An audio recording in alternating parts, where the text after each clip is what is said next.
Right, I'm in a right scummy mood because I've had a hard few days with pain control and I'm tired and I've not been eating. Not sleeping, not eating. Anyway, not gonna more about it.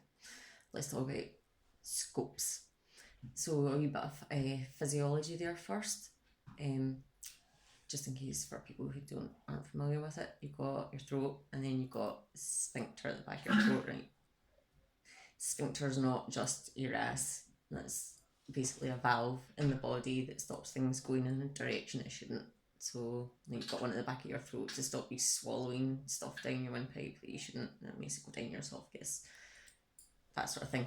Right, so throat, then your sphincter, and then your esophagus or gullet, which is sort of around about 8 inches long on average. Obviously, different for different sized people. Mine's probably a bit shorter than that.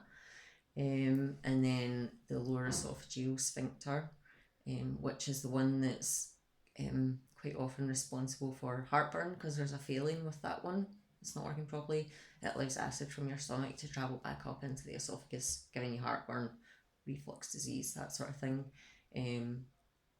And your diaphragm's in that area as well. So some people I've got a hiatus hernia, which is when part of the stomach slips up through the diaphragm, which renders the valve obsolete. It stops it working, and so you get the reflux.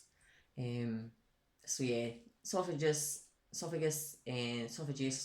sphincter into the stomach, and then another sphincter, obviously, and then into the top of the small intestine, which they call the duodenum. It's the only bit they can access with a scope.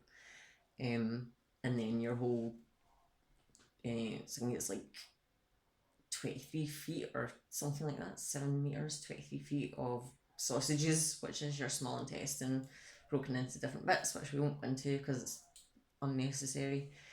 And then another sphincter before it joins onto your colon, otherwise called the bowel, otherwise called the large intestine. So you've got like the ascending colon, which is the bit that comes up the right hand side, and then the transverse colon, which goes across there, below your ribs. A lot of people sometimes they confuse pain in their stomach with pain in their colon because it's actually the transverse colon that's causing the problem. So some people get confused and think it's the stomach when it's actually the colon, or vice versa. And then the descending colon down the left hand side, which then goes into your sigmoid, and then sphincters, your rectum, obviously, sphincter, anus. There you go. That's your sort of the basic physiology of the stomach. So when they're doing gastroscopes or colonoscopies, they do, I think it's called an ileoscope, I'm not sure which is, and don't quote me on that one, but that's one where they only come up to the descending colon. They won't knock you out for that necessarily. They'll just do it because it's it's uncomfortable. It's not the nicest thing in the world having a hose pipe shoved up your ass, but if you're into that, I don't judge you at all. Not at all. It's just not for me. I'm not into it.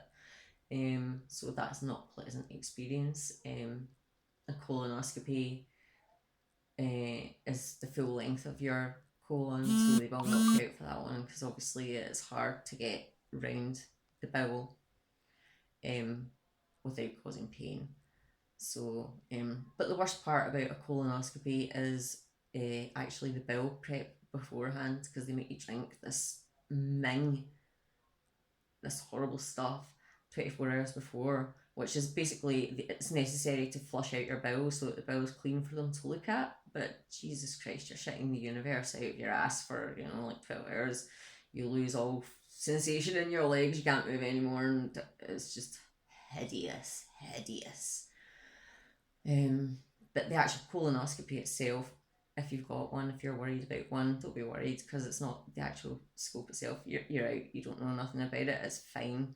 And afterwards, the worst that can be said is that you feel like you've had a massive shit, obviously, because you've just had your ring stretched in it. So, yeah, so that's the bowel, the large intestine, and then as far as gastroscopes, that's the endoscopy. I think gastroscopy, endoscopy, whatever. I just had one last week, and that's when they shove the hose pipe down your throat so that they can look at the gullet, the stomach, and the duodenum, the very top of the small intestine. They allegedly sedate you for that, but the sedation doesn't work on me. I think probably just because of the medication I'm on. I'm not susceptible to sedation. And so yeah, that my experience of that in the past has been deeply unpleasant, being held down, because when they put it down there, they obviously pump in air so that to inflate the stomach so that they can have a proper look at it, get a good look at it all. So again, necessary so they can have a proper look, but your body responds by bulking, by trying to throw it back up or burp up this air and trying to throw up the hose pipe that's down your throat. It's really horrible. I've been held down on a bed while it's being done, and my whole body kind of convulsing, trying to get this thing out. Not consciously try to get it out, just that's the body's automatic reaction. But I have to say, the last one I went for, I don't know if it's your technological advances or whatever, but the hose pipe was a little bit smaller, well, quite a lot smaller actually. And so while it still wasn't a pleasant experience whatsoever, it wasn't half as bad as the ones that I've had before. Not half as bad. Raw, obviously, very raw gullet afterwards, very raw.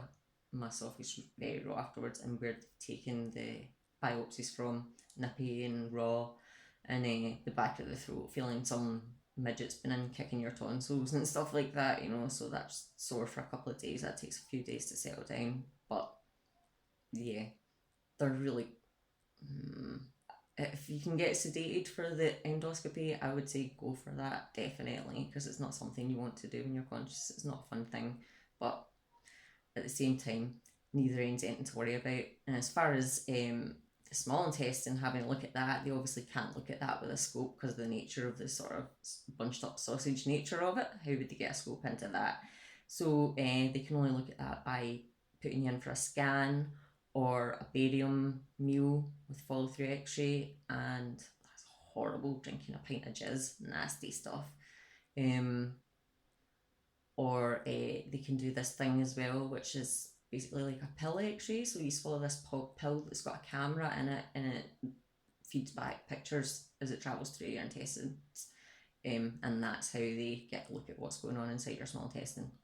But they can't do that with me because of the stricturing disease that I have, which means that there's too many constrictions. There's too much of a chance of the pill getting stuck and me not shiting it out at the end. So yeah. So that's scopes. Don't fear them too much. Just go for the knockout. Happy crapping.